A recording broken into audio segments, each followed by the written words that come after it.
Gloire, gloire, gloire, alléluia. Je vous salue, je suis votre frère Manaël Debolo. Je suis là ce matin pour partager avec vous la rhapsodie de 30 avril. La rhapsodie des réalités, c'est un dévotionnel chrétien écrit par notre homme de Dieu, pasteur Chris Oyakilome. Et nous allons partager aujourd'hui un thème vraiment passionnant. Le thème épître vivante. Épître vivante. Notre verset d'ouverture se trouve dans 2 Corinthiens, le chapitre 3, le verset 2 à 3. Je nous propose la lecture. C'est vous qui êtes notre lettre écrite dans nos cœurs, connue et lue de tous les hommes.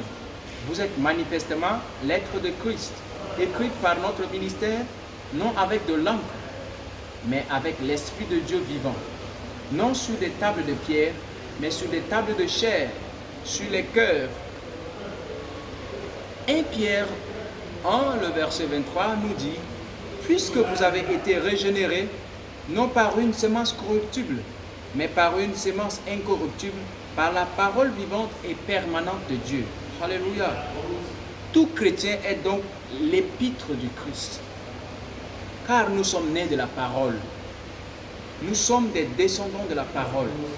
Jacques 1, 18 dit « Il nous a engendrés selon sa volonté, par la parole de vérité, afin que nous soyons en quelque sorte les prémices de ces Écritures. » Vous devez savoir que lorsque vous avez confessé le Seigneur Jésus-Christ comme votre Seigneur et Sauveur personnel, vous étiez né de nouveau, vous étiez né de cette parole, de la sémence incorruptible, c'est ce que les Écritures nous disent. Alors, vous êtes la parole de Dieu dans la chair. Vous êtes la parole de Dieu en chair. C'est ce que l'apôtre voulait dire en disant que nous sommes nés, nous sommes des épîtres vivantes. Nous sommes les lettres vivantes de Dieu. Aujourd'hui, quiconque veut voir la parole de Dieu devrait vous regarder, car vous êtes l'épître de Christ.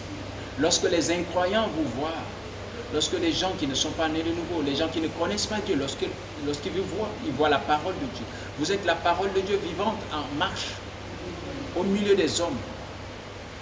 C'est ce qu'est l'Église. L'Église est la parole vivante de Dieu. L'Église, ce n'est pas une religion, ce n'est pas juste un rassemblement des gens, mais c'est la chair, la parole de Dieu faite chair. Alléluia. Le Seigneur Jésus était la parole de Dieu dans la chair. Il était la parole de Dieu faite chair. La Bible dit dans Jean 1, 14 que « Et la parole s'est faite chair et a habité parmi nous. » Alors, Jésus était l'épître de Dieu. Il était la lettre d'amour envoyée au monde par Dieu. La même parole qui est devenue chair nous a été donnée. C'est cette même parole qui nous a donné naissance. Alors vous êtes également la parole de Dieu en chair. Il y a la vie naturelle que vous avez reçue de vos parents lorsque vous êtes nés naturellement. Mais là, lorsque vous êtes nés de nouveau, vous êtes nés de la parole, de la sémence spirituelle. Oui, nous sommes nés dans le domaine de l'esprit pour ressembler à Jésus à travers la parole. Gloire à Dieu, alléluia. Alors, votre vie est la vie de la parole. Vous n'êtes pas né de la sémence corruptible, du sperme, mais de la sémence incorruptible de Dieu. C'est la raison pour laquelle la vie en vous est la vie de Dieu. La vie de la parole. Alléluia. Si vous n'êtes pas encore né de nouveau, si vous n'avez pas encore reçu cette parole, cette sémence incorruptible, j'aimerais prier pour vous maintenant. Déclarez après moi, répétez après moi cette prière et vous allez recevoir la vie. La Bible dit dans Romains 19 que si vous croyez, si vous confessez que le Seigneur Jésus-Christ et si vous croyez dans votre cœur que Dieu l'a ressuscité des morts, vous serez sauvés. Alors répétez après moi, dites après moi, ô Seigneur Dieu, je crois de tout mon cœur en Jésus-Christ, Fils de Dieu. Je crois qu'il est mort pour moi et Dieu l'a ressuscité des morts. Je crois qu'il est vivant aujourd'hui.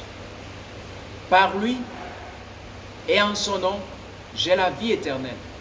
Je confesse de ma bouche que Jésus-Christ est le Seigneur de ma vie à partir d'aujourd'hui. Merci Seigneur d'avoir sauvé mon âme. Je suis désormais un enfant de Dieu. Alléluia. Amen. Si vous avez fait cette prière, écrivez-moi un message. J'ai un cadeau à vous offrir. J'ai des orientations à vous donner pour que vous développez cette vie et que vous la dominez et que vous la manifestez. Jusqu'au point où vous ne tombez plus malade. Jusqu'au point où vous contrôlez les circonstances. Jusqu'au point, parce que la parole de Dieu a créé toutes choses. Et c'est par la parole de Dieu que toute chose est maintenue. Alors si vous êtes la parole de Dieu dans la chair, vous devez comprendre comment fonctionner. Alléluia. Alors, pour l'instant, j'aimerais vous donner quelques versets approfondis. Vous pouvez noter 2 Corinthiens, le chapitre 3, les versets 1 à 3. 2 Corinthiens 3, 1 à 3. Nous avons Jean 1, 12. Jean 1, 12. Jacques 1, 18. Jacques 1, 18. Alors, bien-aimés, j'aimerais que nous faisions cette confession, cette déclaration ensemble. Répétez après moi. Je vis une vie surnaturelle et mes potentiels sont illimités parce que je suis né de la parole. La vie en moi est la vie de Dieu. C'est pourquoi je suis divinement habilité à vivre triomphalement selon la puissance de Dieu qui agit puissamment en moi.